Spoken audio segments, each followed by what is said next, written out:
Oikein hyvää iltapäivää kaikille ja tervetuloa seuraamaan tätä Taike Cupore Talks-tilaisuutta. Mun nimi on Minna Ruusuvirta. Tässä on mun kollega Anna Kanerva. Hei vaan. Ja me tullaan seuraavan esityksen aikana käymään läpi uusimman, tänä keväänä sitten myöhemmin kokonaisuudessaan julkaistavan taiteen ja kulttuurin barometrin ihan ensimmäisiä tuloksia.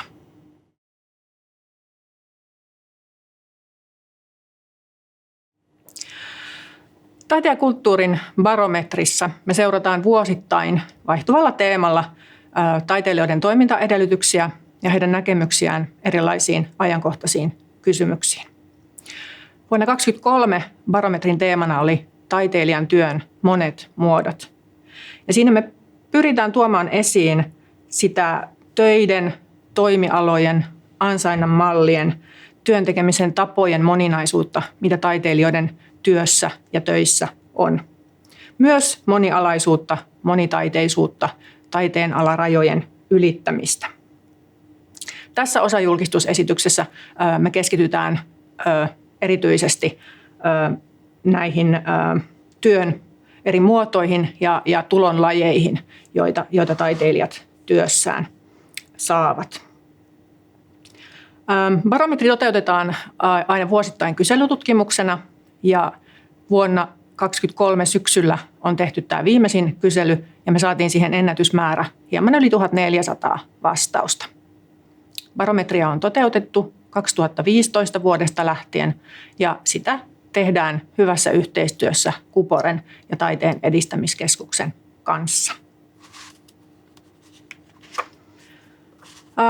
Tässä on muutamia tietoja tästä meidän barometrikyselyn vastaajista.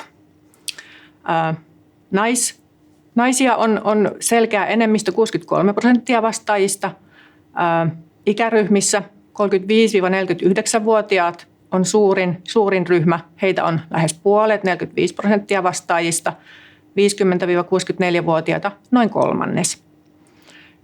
Suomenkielisiä lähes suurin osa vastaajista, 90%, ruotsin ja muunkielisiä sitten molempia, noin 5% kaikista vastaajista. Taiteen aloissa visuaaliset taiteet on aina ollut barometrivastaajien keskuudessa se suurin vastaajaryhmä. Tälläkin kertaa heitä on lähes puolet, 45% vastaajista. Kirjallisuuden esittävän taiteen edustajia noin viidennes. Ja audiovisuaalisen taiteen edustajia ja musiikin edustajia sitten hiukan alle viidennes vastaajista. Sitten lähdetäänkin katsomaan tarkemmin näitä meidän barometrin tuloksia ja mä annan puheenvuoron mun kollegalle Anna Kanervalle. Ja seuraavaksi sitten tarkastellaan, minkälaisia töitä taiteilijat on tehnyt vuonna 2022 omien vastaustensa mukaan. Tässä nämä työt oli jaettu 4 eri kategoriaan: taiteen tekemiseen, taiteen tekemistä mahdollistavaan työhön, muuhun taiteilijan ammattitaitoa vaativaan työhön ja sitten taiteilijan ammattitaitoon liittymättömään työhön. Ja tosiaan tulosten mukaan lähes kaikki vastaajat oli tehnyt taidetta ja taiteellista tekemistä. Ja 3/4 vastaajista oli tehnyt tätä taiteen tekemistä mahdollistavaa työtä, johon kuuluu muun muassa apurahojen hakeminen, myynti, markkinointi ja erilaiset työnantajavelvoitteet. 60% lähes oli tehnyt sitä muuta taiteilijan ammattitaitoa vaativaa työtä ja reilu 1/3 myös sitä taiteilijan ammattitaitoon liittymätöntä työtä. Nämä kategoriat on tätä tutkimusta varten ja osittain tämä jako näihin kategorioihin ei välttämättä vastaa sitä taiteilijoiden työn tekemisen todellisuutta. Aika moni vastaaja oli sitä mieltä, että heidän oli vaikea erottaa se taiteen tekemistä ja muuta työtä toisistaan. Siinä oli aika paljon eroja, että toisille ikään kuin kaikki työn tekeminen jollakin tavalla osa sitä taiteellista luomisprosessia ja taiteen tekemistä ja toiset teki selkeämmin eron taiteen tekemisen ja muun työn välillä. Sitten seuraavaksi tarkastellaan vähän lähemmin tätä taiteen tekemistä mahdollistavaa työtä. Tässä oli tosiaan tarjottu valmiit vaihtoehdot vastaajille, erilaisia taiteen tekemistä mahdollistavan työn tapoja ja sisältöjä. Ja tästä nyt nähdään tietysti se, että se taiteen tekeminen vaatii todella paljon tätä mahdollistavaa työtä ja ylipäänsä hyvin laaja-alaista osaamista. Ja tätä mahdollistavaa työtä myös tehdään hyvin paljon. Eli ihan suurin osa vastaajista oli hakenut apurahoja ja hoitanut siihen liittyviä asioita. Yli 50% oli hoitanut verkostoitumista, sosiaalista mediaa, markkinointia ja viestintää, erilaisten instrumenttien hankkimista ja matkajärjestelyjä. Ja tietenkin nähdään, että kaikki ikään kuin nämä osa-alueet on aika vahvasti ollut osana sitä taiteen tekemistä. Ja tuossa vaihtoehdossa muu. Lisäksi tuli esille muun muassa tällaisia itsen kehittämistä, tarvikkeiden hoitamista tai huoltamista ja taloushallinnon ja muita hallinnollisia tehtäviä. Toisten taiteilijoiden auttaminen oli myös yksi, joka siellä tuli esille kiinnostavasti.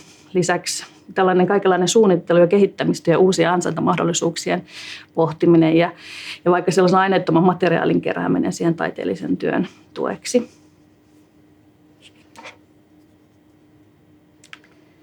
Ja sitten vielä katsotaan tavallaan näiden muiden töiden, eli taiteilijan ammattitaitoa edellyttävän työn ja siihen työhön ammattitaitoon liittymättömän työn.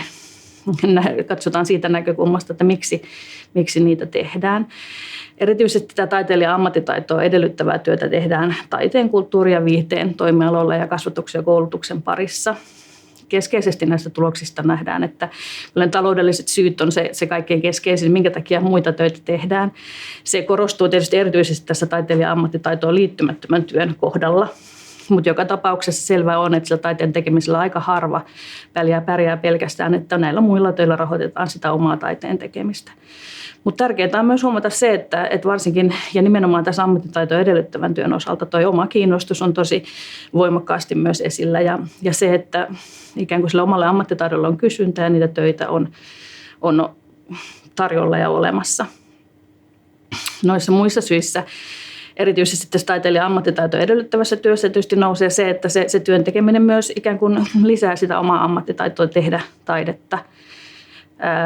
Tähän liittymättömässä työssä näissä muissa töissä tietysti, niissä muissakin syissä tuli aika paljon tällaisia erilaisia taloudellisia syitä, vaikka halu saada säännöllisiä tuloja tai haluttomuus olla työttömänä. Mutta siellä nousi esille muun muassa myös tarve pitää taukoa välillä taiteilijan työstä. Ja seuraavaksi taas mun kollega Minna jatkaa sitten liittyen näihin tuloihin. Tässä kuviossa näkyy taiteilijoiden vuonna 2022 saamien tulojen erilaiset lähteet. Tässä kuviossa tämä ylempi, hiukan vaaleampi punainen viiva kuvaa osuutta taiteilijoista, jotka tätä kyseistä tuloa vuoden 2022 aikana ovat saaneet. Ja sitten tämä alempi, vähän tummemman punainen palkki taas kuvaa osuutta niistä taiteilijoista, jotka ovat valinneet tämän tulonlähteen euromääräisesti kaikista merkittävimmäksi tulonlähteeksi tuona vuonna 2022. Jos lähdetään katsomaan tätä kuviota, niin nähdään, että selkeästi yleisimmät ja useimmin saadut tulonlähteet on palkkio tai työkorvaus, palkka, työskentelyapuraha ja tekijänoikeuskorvaus. Niitä on saaneet noin puolet tai selkeästi yli puolet kaikista barometrikyselyyn vastanneista taiteilijoista. Mutta sitten jos katsotaan tätä tulonlähteiden merkittävyyttä, eli minkä tulonlähteen taiteilijat on valinneet euromääräisesti vuoden merkittävimmäksi tulonlähteeksi, niin sieltä nousee selkeästi esiin palkka ja työskentelyapuraha. Eli vaikka tekijänoikeuskorvauksia tai palkkiota ja työkorvausta saadaan usein, niin ne harvoin on taiteilijoille kuitenkaan sitä kaikista merkittävintä tulonlähdettä. Me ei kysytty tässä tulonlähteitä tarkasteltaessa sitä, että minkälaisista töistä tätä tuloa on saatu. Eli sitä tuloa on voitu saada sekä siitä taiteen tekemisestä tai näistä muista töistä, mistä Anna tuossa äsken jo puhui. Ja esimerkiksi palkasta me tiedetään, että vaikka taiteen tekemisestäkin moni taiteilija saa palkkaa, niin hyvin usein sitä palkkatyötä tehdään myös näiden muiden töiden piirissä. Eli sitä taiteilijan ammattitaitoa hyödyntävässä työssä tai sitten jossain ihan muussa työssä.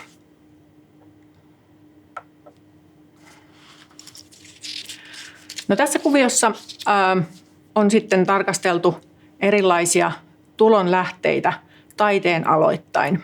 Eli tähän on poimittu muutamia tämmöisiä yleisempiä tulonlähteitä, ja nämä palkit kuvaa osuutta taiteen alojen taiteilijoista, jotka vuoden 2022 aikana on näitä tulonlähteitä saaneet.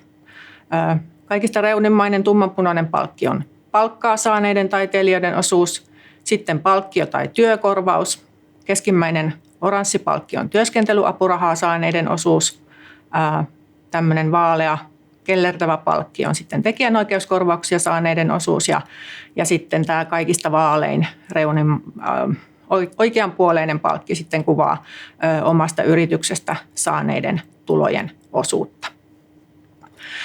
Ja tämän kuvion kautta on mahdollista tunnistaa tiettyjä eroja, mitä esimerkiksi taiteen alojen välillä on siinä, millä tavalla eri taiteen aloilla sitä työtä tehdään ja sitä omaa toimeentuloa ansaitaan. Me voidaan nähdä, että esittävän taiteen, musiikin aloilla palkan osuudet tai palkkaa saaneiden taiteilijoiden osuudet on aika suuria. Sitten taas esimerkiksi kirjallisuudessa vain tuommoinen noin 40% kirjailijoista on saanut palkkaa vuoden 2022 aikana. Kirjailijoilla taas tulonlähteenä korostuu palkkiot ja työkorvaukset, mikä on kaikilla taiteenaloilla aika vahvasti saatu tulonlähde, mutta myös työskentelyapurahat ja tekijänoikeuskorvaukset. Aika mielenkiintoisia eroja tulee siitä, kun tarkastelee muiden taustamuuttujien kautta näitä saatuja tulonlähteitä. Esimerkiksi miehistä selkeästi isompi osuus oli saanut tekijänoikeuskorvauksia kuin naisista. Myös nuoret taiteilijat, eli alle 35-vuotiaat taiteilijat ja sitten muunkieliset taiteilijat oli saanut tekijänoikeuskorvauksia selkeästi muita ryhmiä vähemmän. Nuorissa taiteilijoissa korostui myös työttömyysetuuksien ja muiden tukien saajat. Eli heillä näiden tukien saajien osuus oli muita ikäryhmiä korkeampi.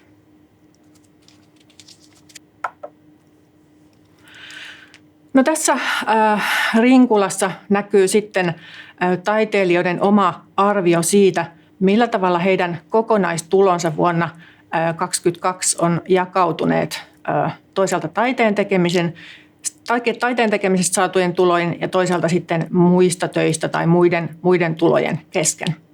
Tämä kuvaa nyt sellaista keskimääräistä kaikkien vastaajien vastausten perusteella saatua tulosta. En tiedä kuinka hyvin se kuvaa yhdenkään taiteilijan todellisuutta.